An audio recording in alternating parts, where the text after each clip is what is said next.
Wrestling with the Future is back on the air. Now, ring the damn bell.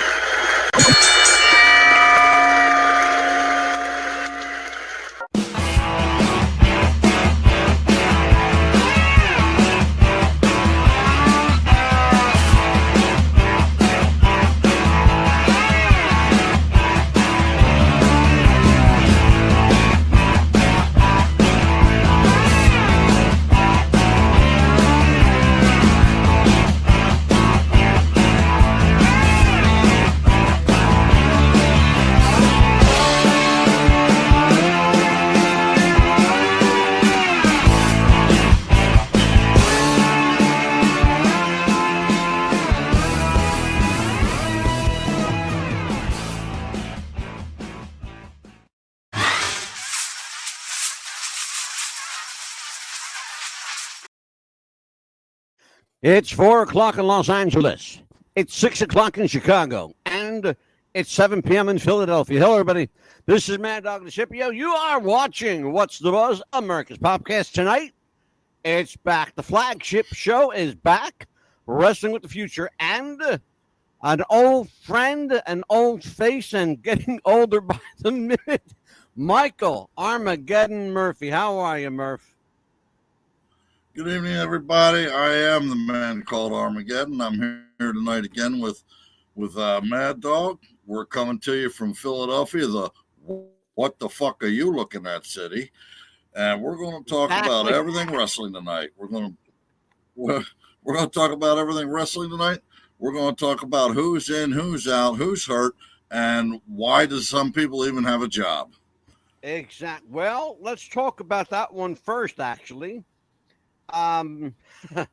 Ric Flair and Jim Ross, no strangers to each other. Let me just go right to the visual here. Check this out, Michael. This is a war of words going on between the Nature Boy and good old JR. Ric Flair deletes controversial post about Jim Ross. Let me tell you what happened, folks. Jim Ross went on Twitter, or X as it's called now, and made an announcement that he has cancer.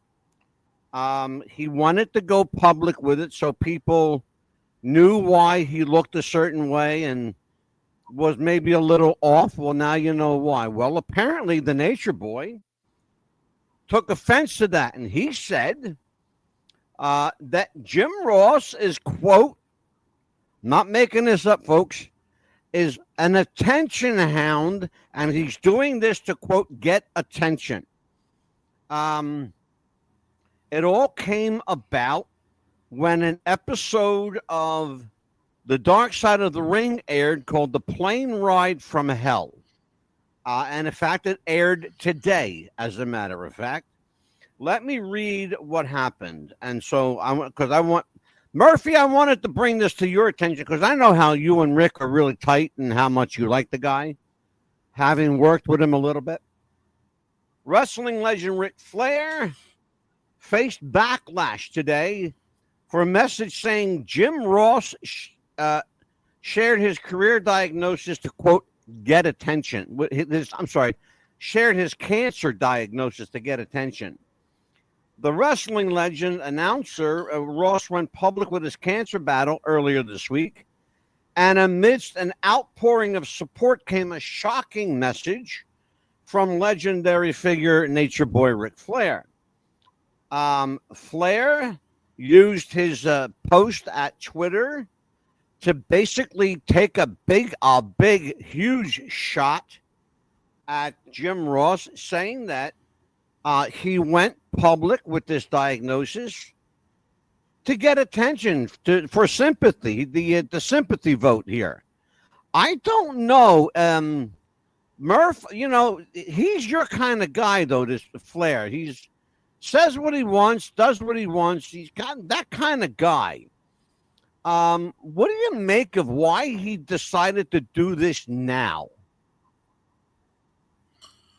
Well, first off, let's take a look at Ric Flair, the Keith Richards of professional wrestling. Right. Ric Flair is talking about JR being an attention hound. I'm sorry, Rick. Have you looked in a mirror lately? I don't see Jim Ross smoking blunts and drinking with Mike Tyson on a yacht somewhere. Yeah, right. How dare you? Well, I'm glad you said that because our friend, a guy that I know you know, and I know as well, Stevie Richards on the Stevie Richards show said the following. Let's take a look. Throws down the drink. He comes back out. He's got a Thrasher towel. He's got knee-high socks, his alligator shoes, and a boner, and no underwear. And he's strutting around, flashing with his robe, of course. Here is his wife. This is Gary Juster's wife. Something that she had never encountered, but frankly, nobody encountered anything quite like this. But no, we've heard stories about Ric Flair doing this on planes and everywhere else, but this seems like really weird to do this. Why is he doing this on a party where nobody knows who he is? I have no idea. I have no idea, except for the fact, much like, I guess, the ultimate deflection of this tweet, right? Basically saying that JR is an attention whore, seeking attention, but there's nobody in the world that is more of an attention whore than Ric Flair. And what I would say is, it's about his wife and her birthday. I need to be the center of attention. This is just my guess and my speculation. And speaking of alcohol, I would guess this tweet, the first one at least, has to do maybe with being connected to some alcohol consumption. This is a dude, I mean, come on. What are you doing making, even if you say a day later, it's a joke? This guy is literally fighting for his life against cancer. Whether or not the surgery was a success, it goes into remission. Jim Ross has to worry about this coming back for the rest of his life. So, and you make a joke that he's only doing it to get attention, which I don't believe the initial tweet was a joke. No, that's the thing. Right. You know me, I've got a terribly dark sense of humour, as have you, that we don't really display on this show for obvious reasons. But the thing is that at no point did it come across like a joke whatsoever. It just came across as a complaint. I mean, there's jokes, and then there's just quite clearly him just whining about something that Jim Ross said that he didn't. Ric Flair did this with us. The previous tweet. Do the previous tweet while we're talking about this maniac. Okay, what happened? He put a picture up of a sexual consent form or something. That was the same day. We're talking. Yeah. We're going to talk about that in a minute. You hang on there. We're going to be talking about that in a minute.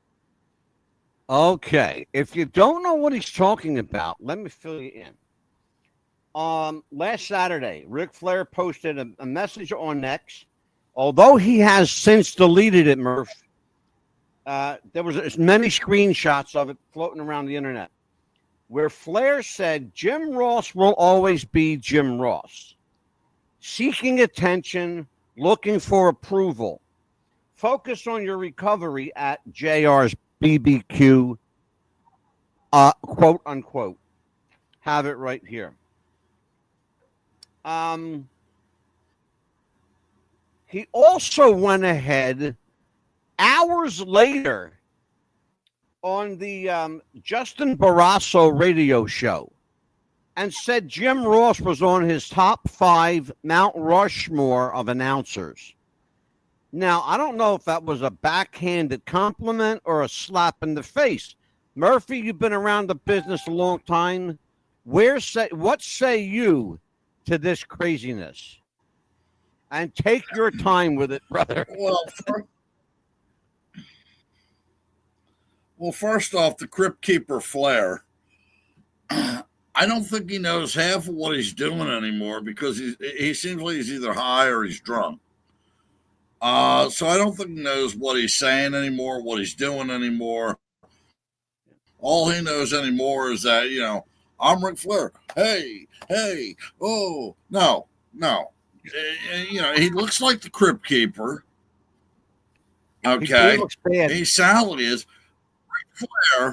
Ric Flair is perpetually living in the 80s. And if somebody in wrestling gets any more attention than he does, or claims something, Ric Flair, I did that back in the...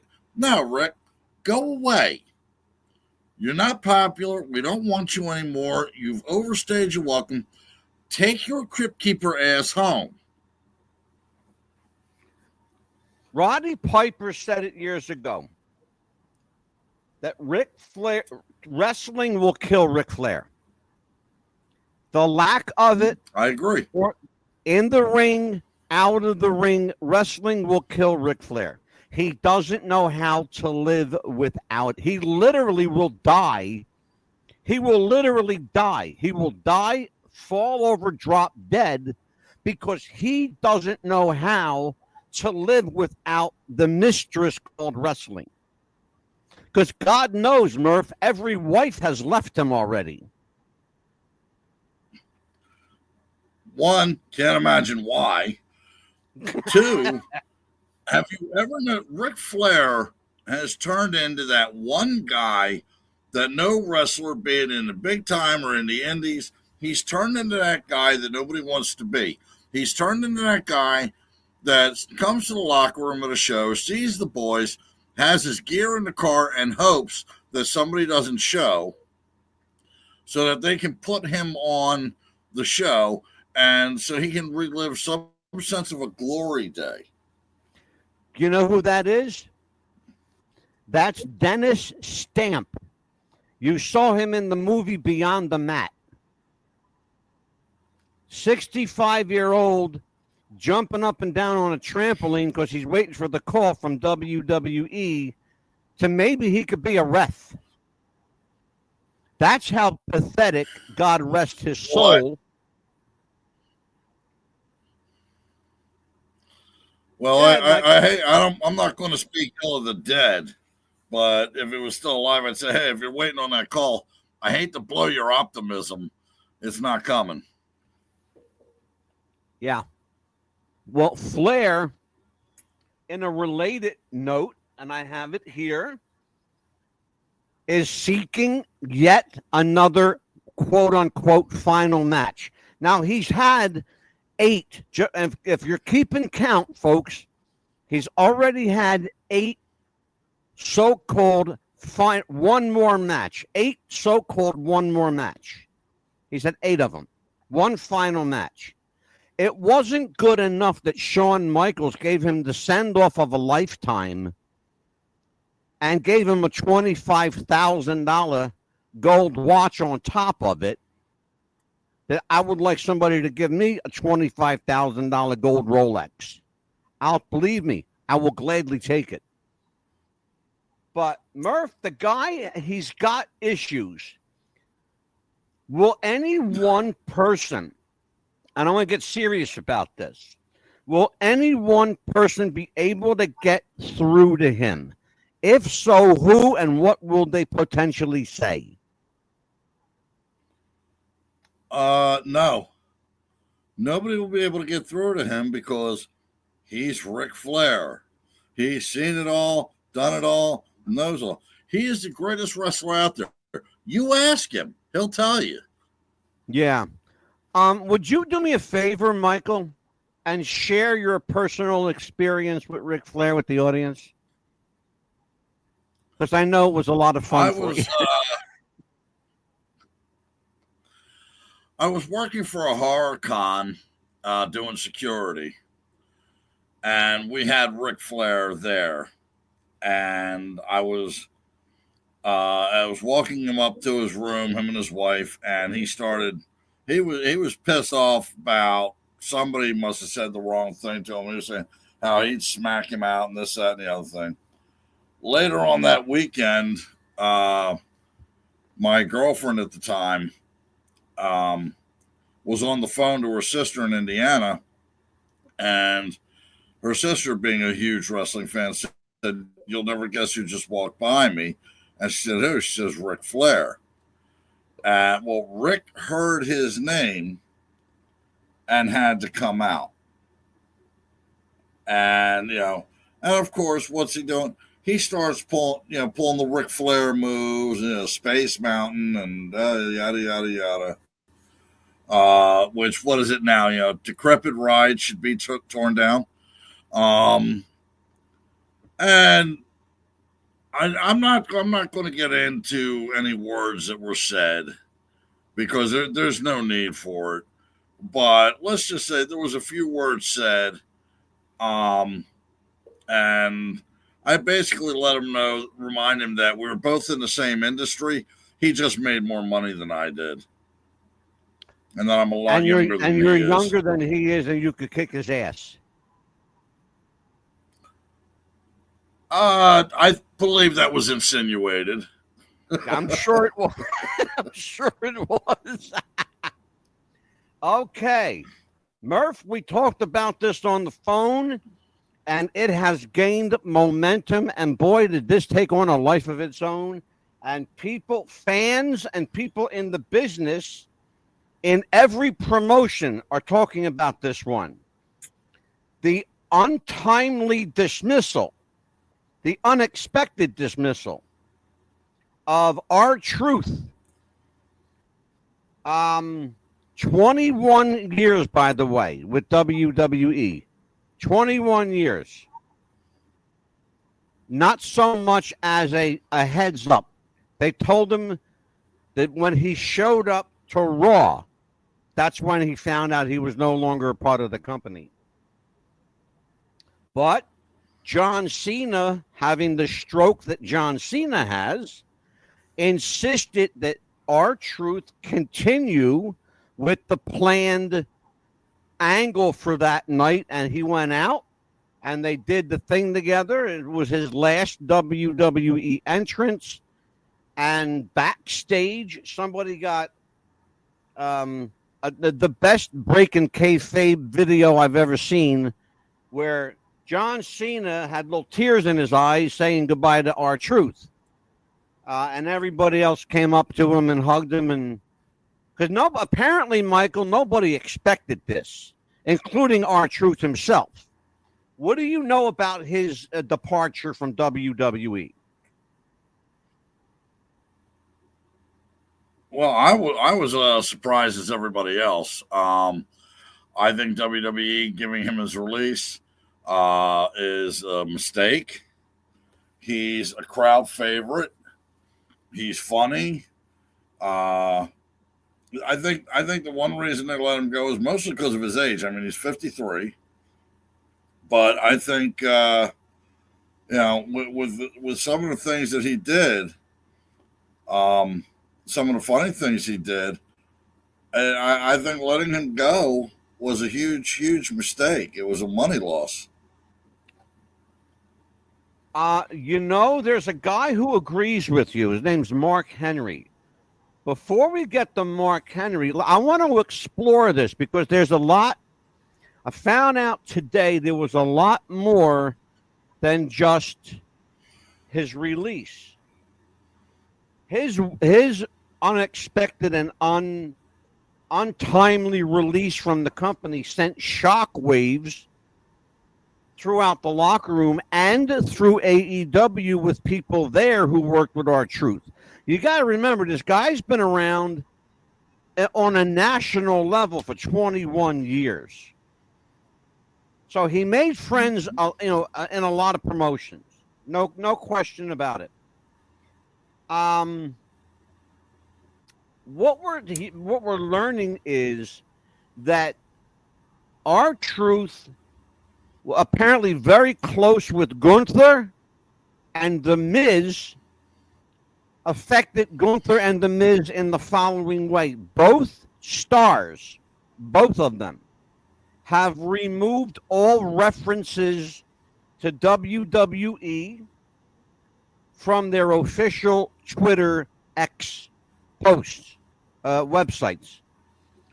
Gunther all but made his page bare. If you go to Gunther's page, there's no mention of WWE there, including the fact that he was world champion. If you go to Miz's Twitter page, I'll call it Twitter because it's all still Twitter to me. If you go to the Miz's Twitter page, he did an even finer job of cleansing the rubbish. because there's hardly a W to be found on his page. I want you to talk, Murph. Give me the inside the wrestler's mindset, and take your time with it, because we got an hour and a half to kill, and we're only 15 minutes in. So take your time. I want to know psychologically, physiologically, the changes that go through a person's mind and body, their psyche. What happens to a person when somebody you know and love for such a long time suddenly gets the boot without so much as a gold watch or a pat on the ass, like Dusty used to say?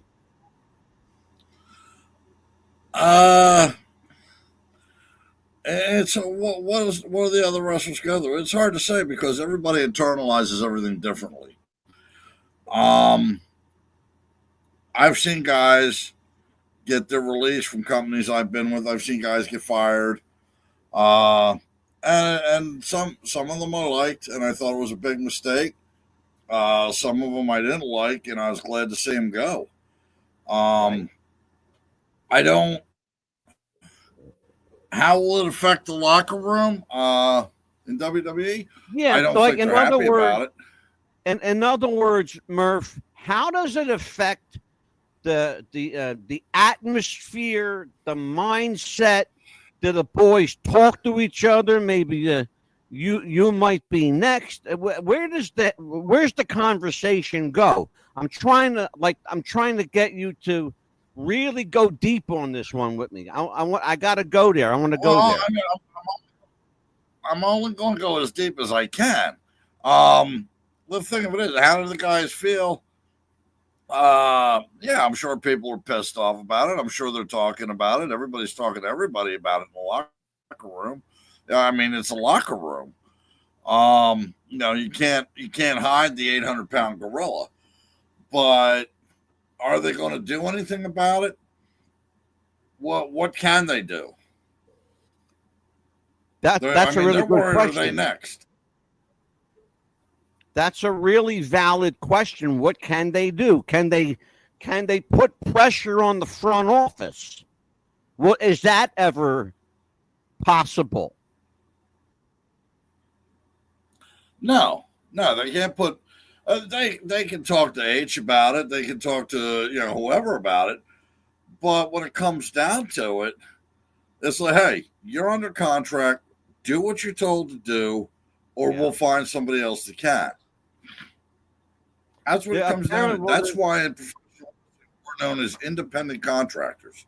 Yeah.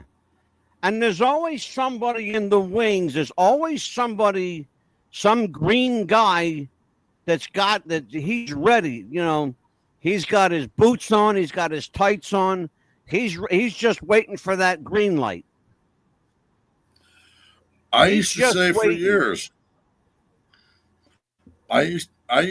for years, for any match that I don't do, that I'm booked on that I don't do, there's at least 10 cutthroats out there that'll do it for less or they'll do it for free. Yeah. They don't care. They're looking to get their spot. Even if it's screwing you out of yours. So, yeah, I mean, that's just how it is. I mean, it's a cutthroat business. What you don't do, somebody else will. Speaking of which, that's a great segue, Murph. That's a great segue. Talk to me about, speaking about, not doing what's expected of you. Talk to me about Karrion Kross. Why does he still have a job?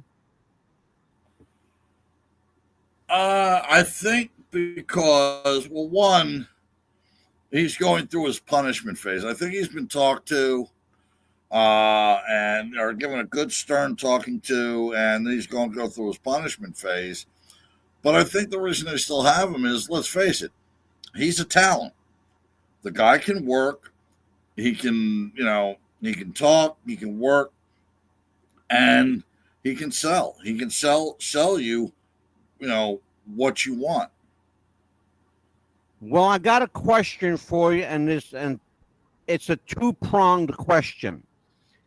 He said something that was caught by a live camera and a hot mic that wasn't supposed to be, and it wasn't supposed to be broadcast, and it wasn't supposed to be recorded, but somebody, you know, there's always somebody with a phone around. You know, there's a phone, there's a camera, there's some mic somewhere picking up what you're doing and what you're saying. That's just a matter of the truth of. I saw that. Go ahead, Murph. I saw it. I hate to say it, but I saw the situation which you're talking about. And that to me looked like a work. If that's the case, then why is he being sidelined legit? He's on a legit suspension right now. And he, by the way, just so you know, he's not the only one either. Well, the only reason I say I think it's a work is because if he was really going off on him like he wanted to, you wouldn't have the guy sitting there going, "No, stop, don't, be quiet, shut up." They'd have cut the camera, and they didn't. They watched him go through the whole thing on camera. Well, but you got to understand something. That video, that was somebody's cell phone. They're not going to take somebody's phone from them. It's a private person filming a very public moment.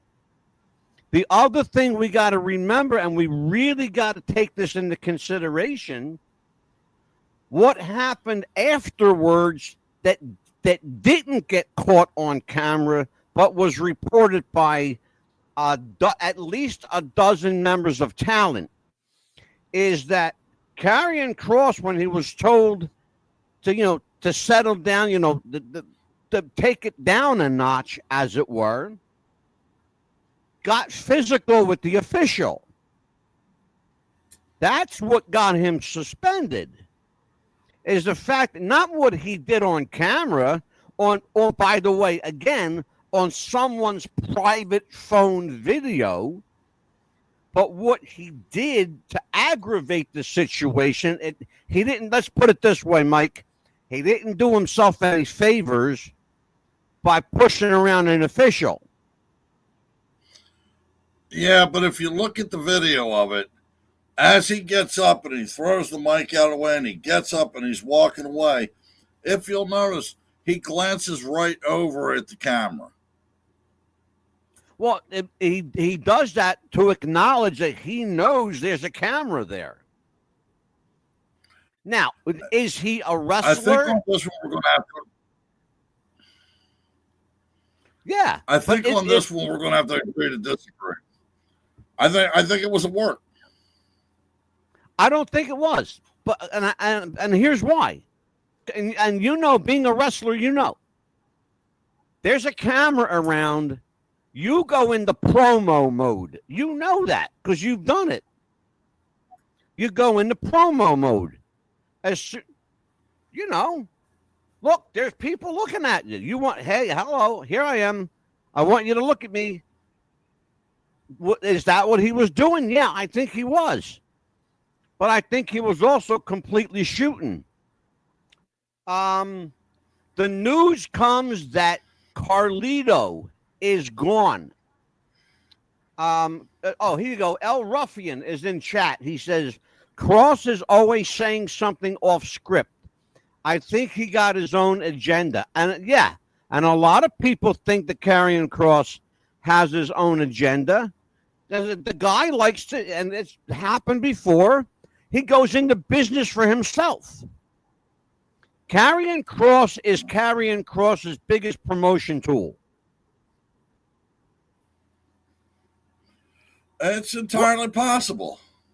I mean, nothing is out of the realm of possibility. Speaking of which, Carlito is gone. That came as a shocker, especially to Dominic Mysterio, who was supposed to go out to the ring with Carlito and was told that he doesn't work here anymore.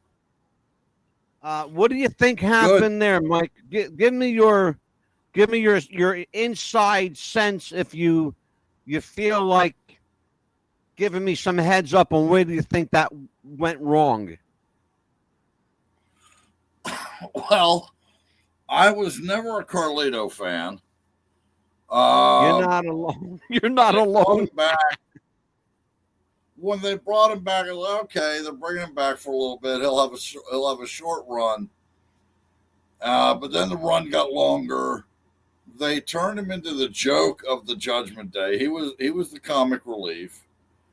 I think they kept him around too long. They didn't do anything with him. I mean, except a couple run-ins here and there. Other than that, they didn't do nothing with him. He was standing around collecting a paycheck, which if in that aspect, hey, good for you. Congratulations. But on the other aspect, is anybody really going to miss him?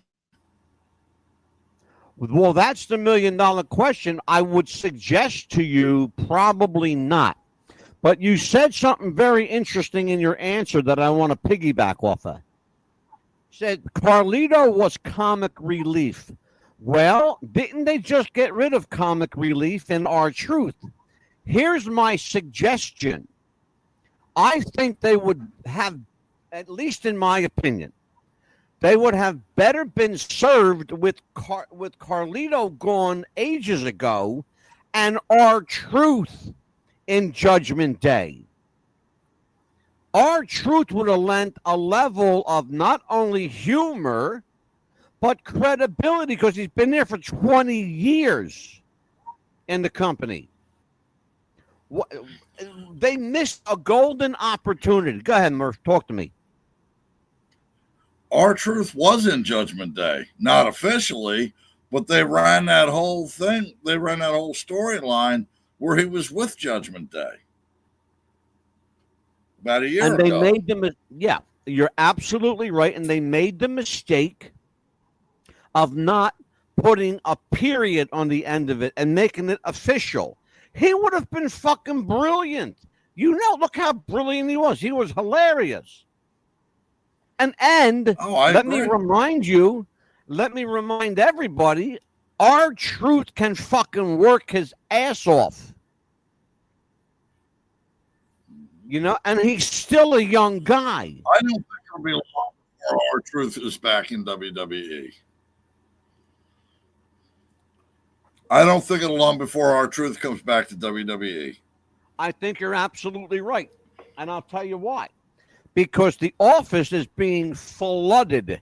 And I mean to tell you, flooded with emails, telephone calls, faxes, you name it, every carrier pigeon, every form of communication.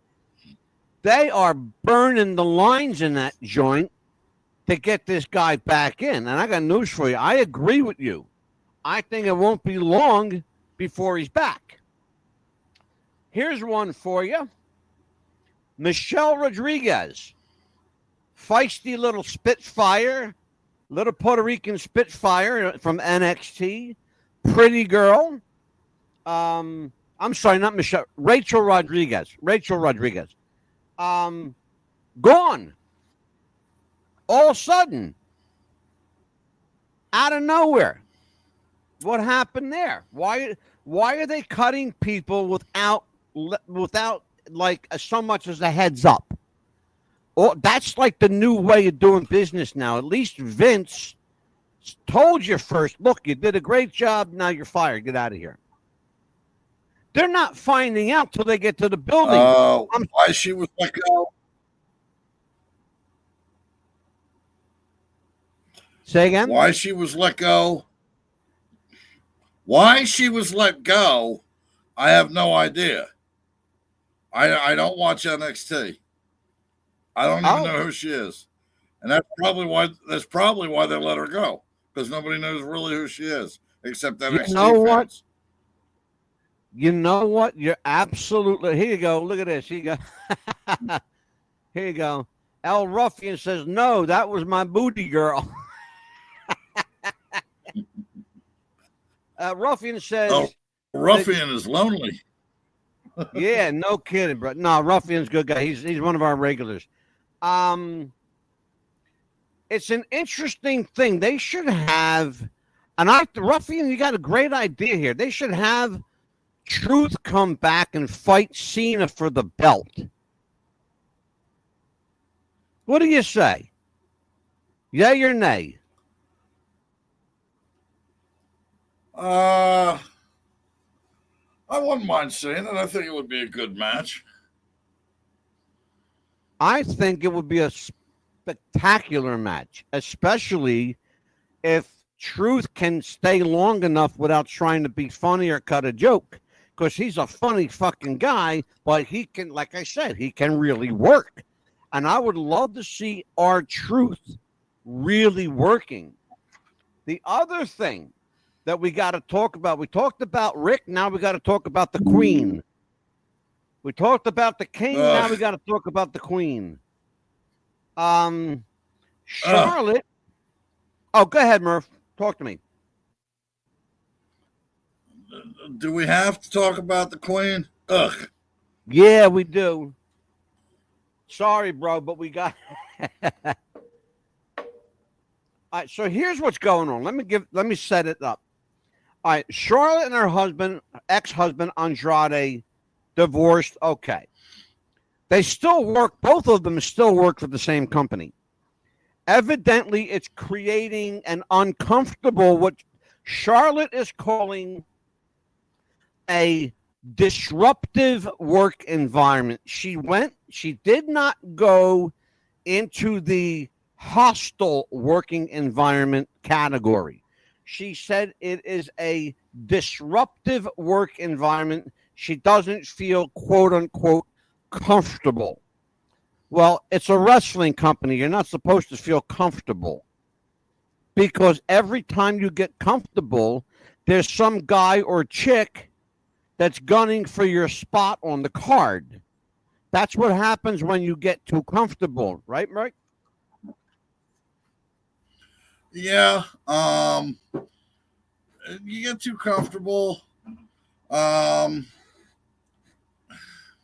that's exactly what she has. I mean, she got, how can I say this? Hold on a second. Next to it. Anyway, she got, excuse me, next to it. You gotta love. Anyway, this is live, folks. We are live. This happened on live broadcast. No, especially with Murphy, because first of all, he's a wrestler. Go ahead. First off, she married the guy. It didn't work out. What did she expect to happen? Oh, it's uncomfortable. Of course it's uncomfortable. Okay? Not only that, but you don't see her on TV that much, because I don't think she was ready to come back. Physically, I don't think she was ready to come back. You and I talked about that privately. I would like you to expand on that for our listeners. You blow out a knee the way she did, and from what I understand, she tore up everything in her knee. She had to have major surgery done. She had to learn how to walk on it again. She had to exercise it and bring it back to health. In the small period of time, which I think it was about, what, a year? Yeah. Half a year? 9 months, maybe. That's too soon. Yeah. Okay, 8-9 months. Still too soon. She should have taken at least a full year, made sure it was 100%, then come back. I don't think that's her fault. I think she was pressured into coming back. You know, hey, WrestleMania is coming up. We need you there. We want, this, that, and the other. And then with what happened with her husband, I think you're looking at Charlotte Flair. You're looking at her world crashing down around her. She's got a knee that's not 100%. She's going through a divorce. and she's back in business too soon.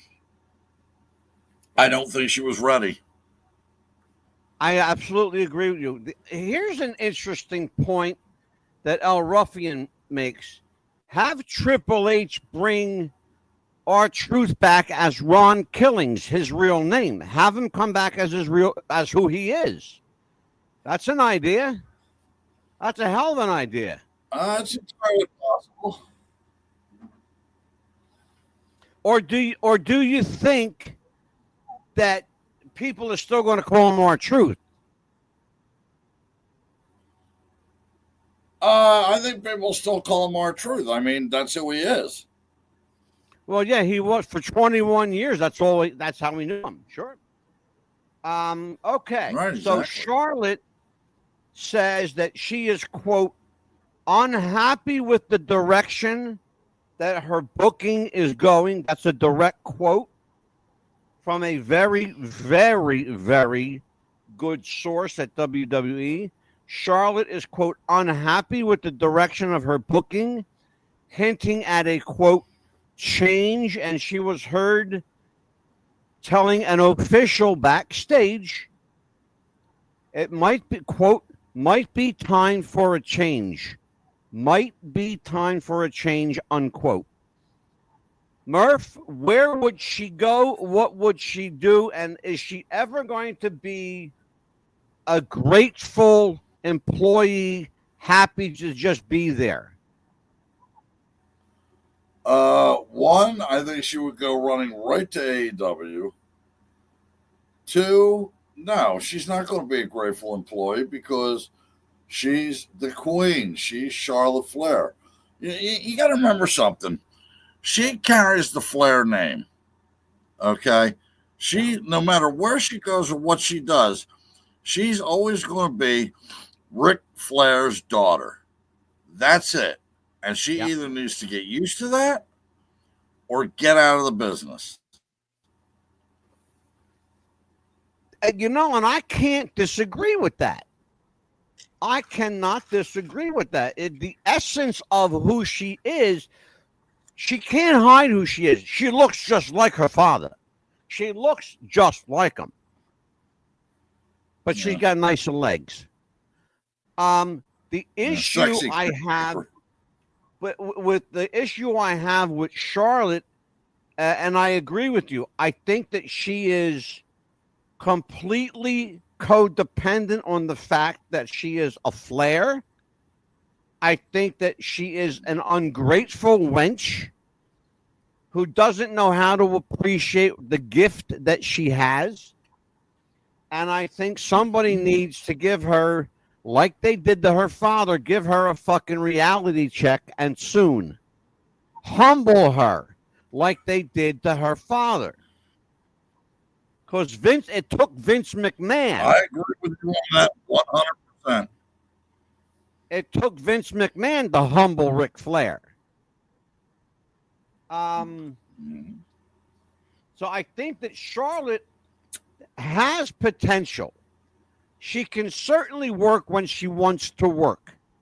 But she is, and I don't know where she gets it from, but she is quite injury prone. She takes risks that she doesn't need to take. My opinion. What say you to that? Because of the Flair last name. It's because of the Flair last name, because, well, I've got to outdo my father. I've got to do better. I've got to perform faster, stronger, higher level. I'm going to have to take risks that I don't want to take. So people don't think that I got the job because of my last name, even though I did. Oh, I mean, that's a matter of public record. She can't hide that either. Her father got her the job. And wait a minute, and it's on camera. That thing, and I hope that to maybe get it on here someday. I want to show people what she did. She tried out. She auditioned for WWE. Okay? They told her she was very promising. Before that 26-minute video ended, she was already told, you got a job here. Quote, you have a job here for as long as you want, unquote.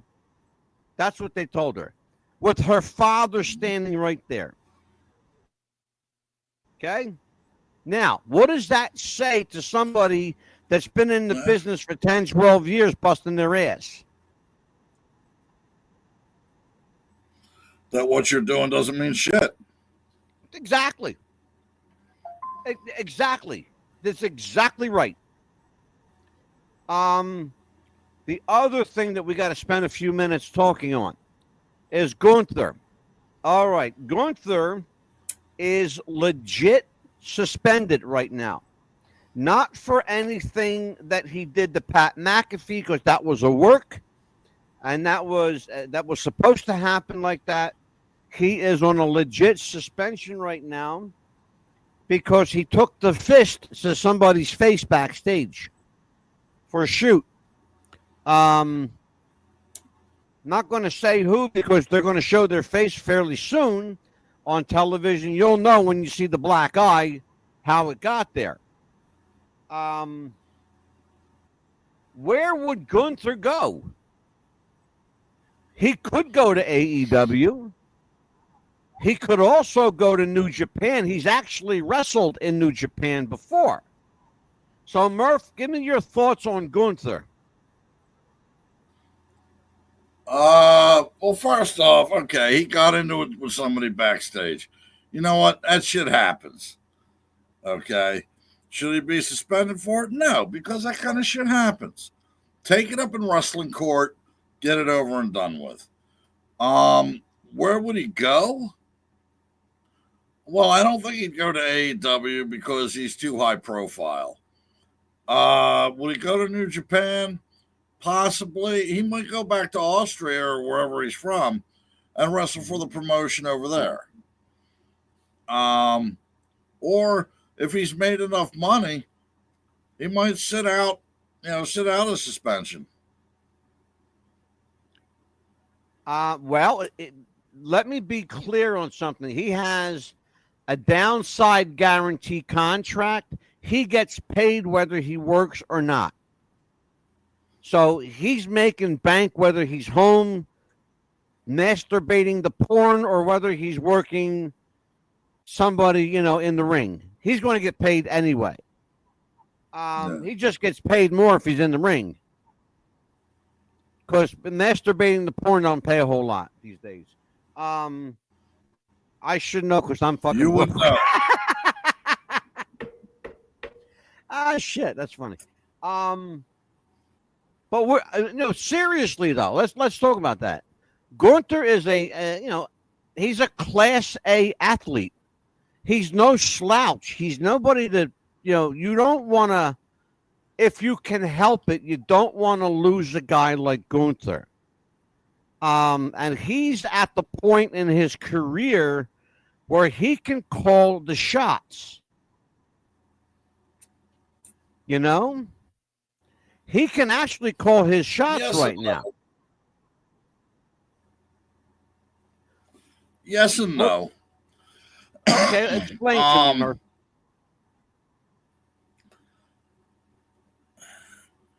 I've seen him work. He's decent. Enthusiastic. Doesn't rock my world watching him. It's like, okay, Gunther. Doesn't do nothing for me. He hasn't done. I mean, I've seen him chop. Most of his matches chop shots. Yeah. Let me remind you, Ric Flair made a career out of the chop shot. Right, yeah, I know. He can do a sleeper hold. Does a German suplex. What else does he do? Yeah, point taken. I rest my case. Yeah, exactly. Okay, here's one. Here was a shocker. Yeah, a big yawn. Ricky Morton is closing the School of Morton in Newport, Tennessee. He wrote the following: I wanted to let everybody know that I'm officially decided to close down my wrestling school in Newport, Tennessee. I'm grateful for everyone who supported it, trained there, or believed in what we were building. Thank you for the memories. The amount of successful talent that came out of that wrestling school speaks for itself. 11 years strong. On to the next chapter. It's a good one. Signed, Ricky Morton, and he tagged the NWA in the post. Is that a hint to maybe finishing his career, which should already be over at 66 years of age, because he's fucking my age? But Ricky Morton, ladies and gentlemen, is wrestling because he has to. Let me be clear. Ricky has to wrestle. That's his only income. Because the wrestling school, the School of Morton, although it was open for 11 years, never turned over dime one. That's a fact. Check it out if you think I'm blowing smoke. Please do.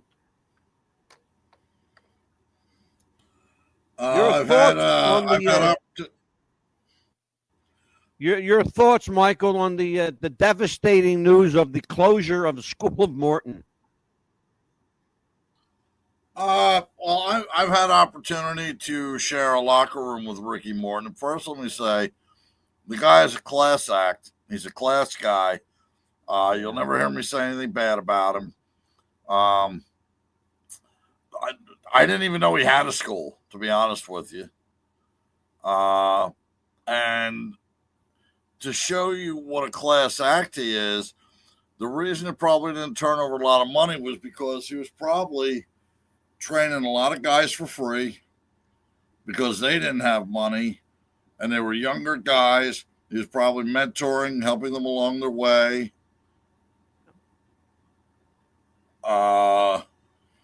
So I think that's one of the reasons why. And I think that's a valid point. I really do. I think the other thing is, and you, in your commentary, you gave the answer. I didn't even know he had a wrestling school. And that's the mentality of so many people. That they didn't know he had a wrestling school either.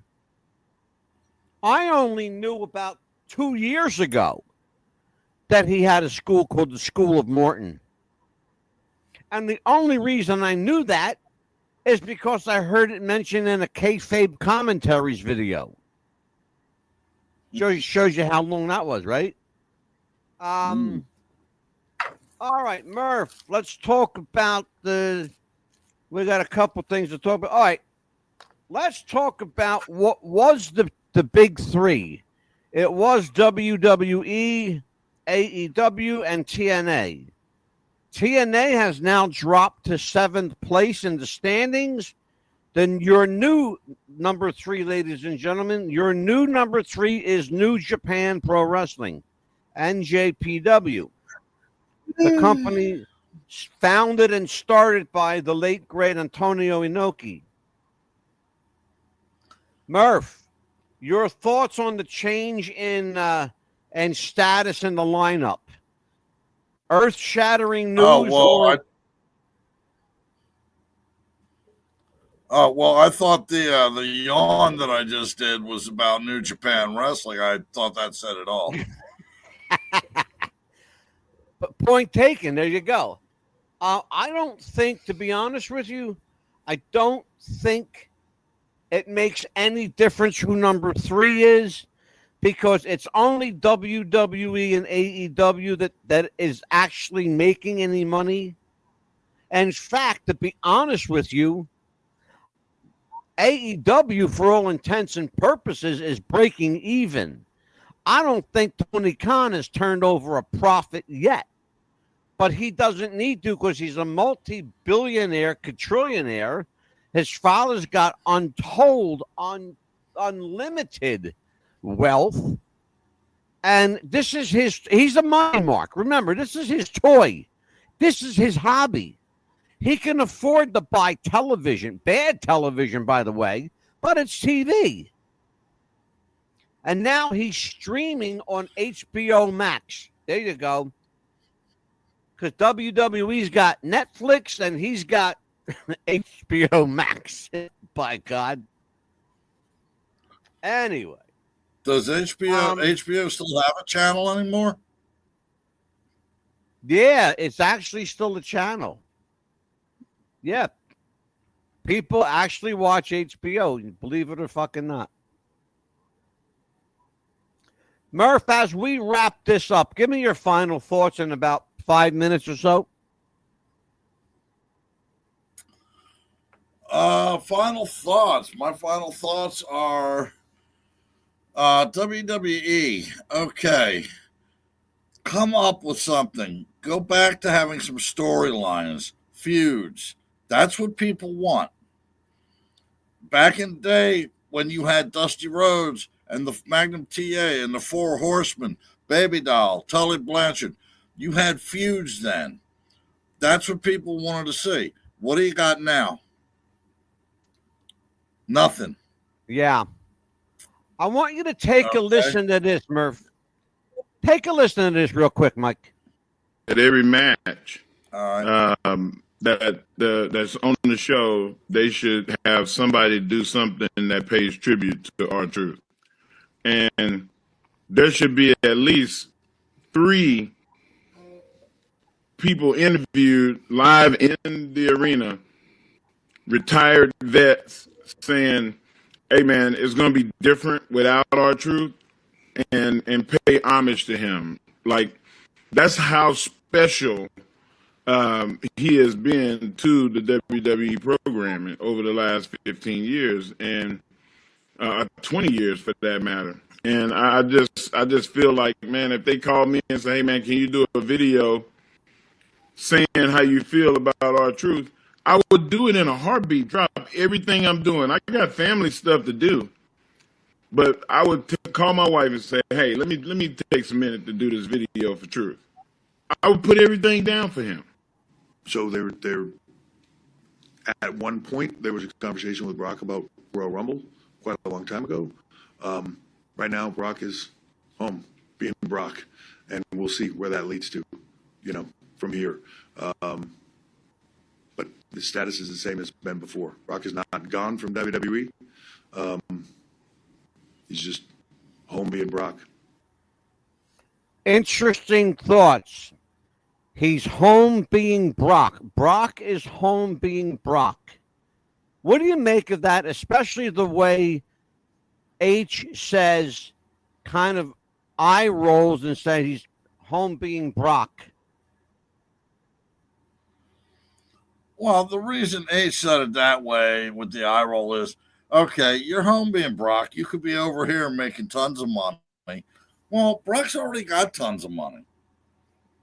Brock Lesnar can do whatever the fuck Brock Lesnar wants to do. Plain and simple. As far as R-Truth goes, the man's not dead. He didn't die. I understand you don't like what happened, but we need tributes and song. Why? He's not dead. He's going to come back. They're going to realize the mistake they made, and they're going to bring him back. Now, Michael, something near and dear to all of our hearts. Take a listen, a final word from Jonathan, the coachman.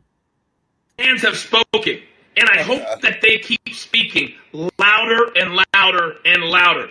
For those of us who love the wrestling business, ticket prices to allow fans and families to get in, starting with WrestleMania and before that, absolutely absurd.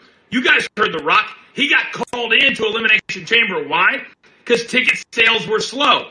So when you got one of your top executives going on every single financial show and saying, we're selling out so fast, every single show, we're clearly not charging enough for said tickets.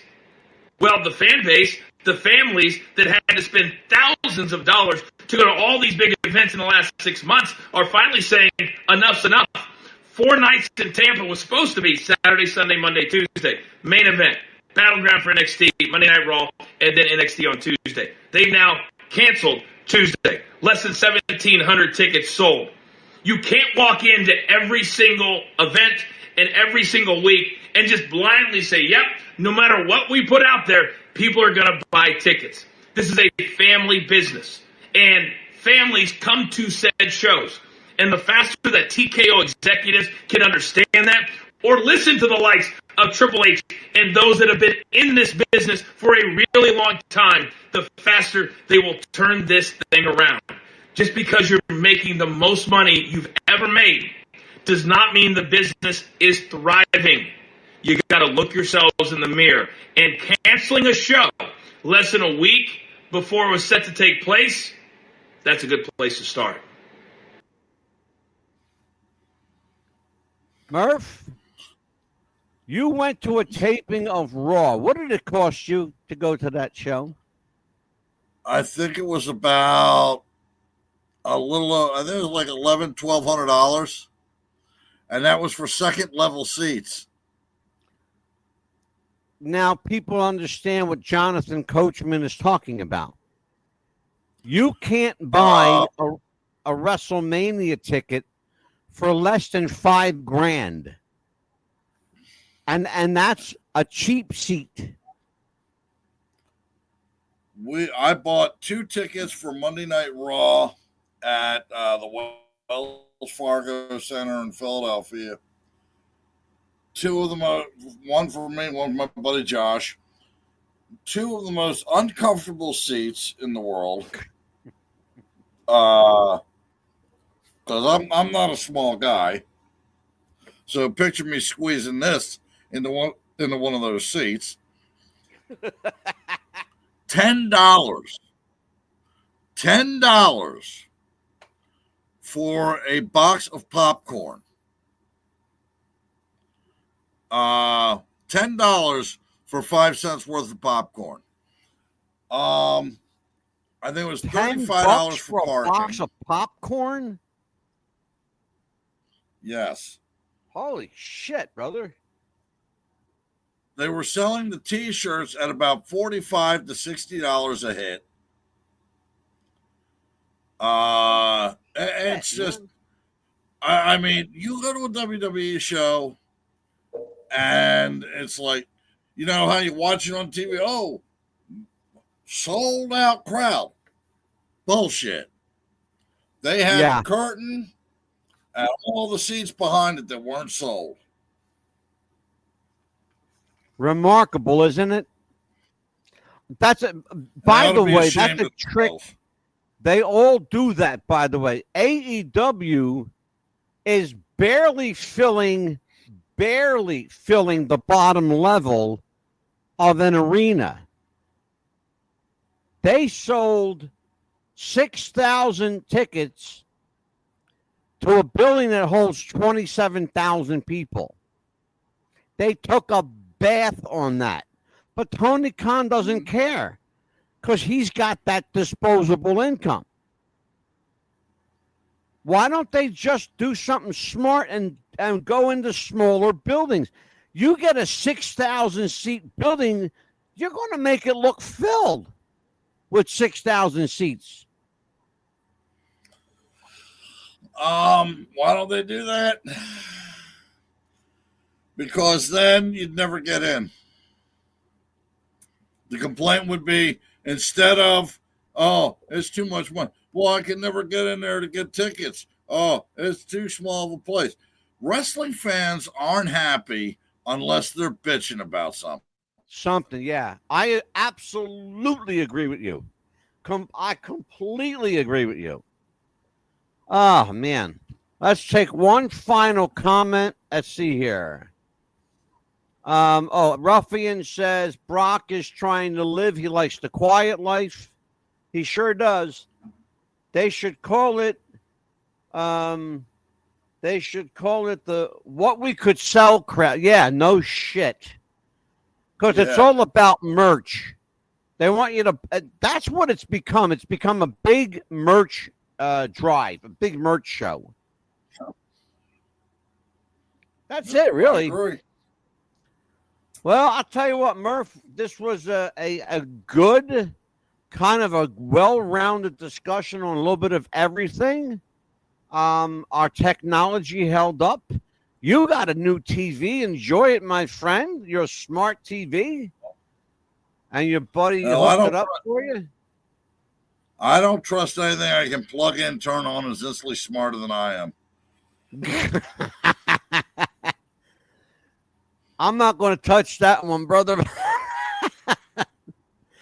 For Michael Armageddon Murphy, God help us all, I am the Mad Dog. I will see you, Lord willing, in the creek don't rise. I will see you Monday with the Pitbull on What's the Buzz, America's Popcast. Take care, folks. We'll see you next time.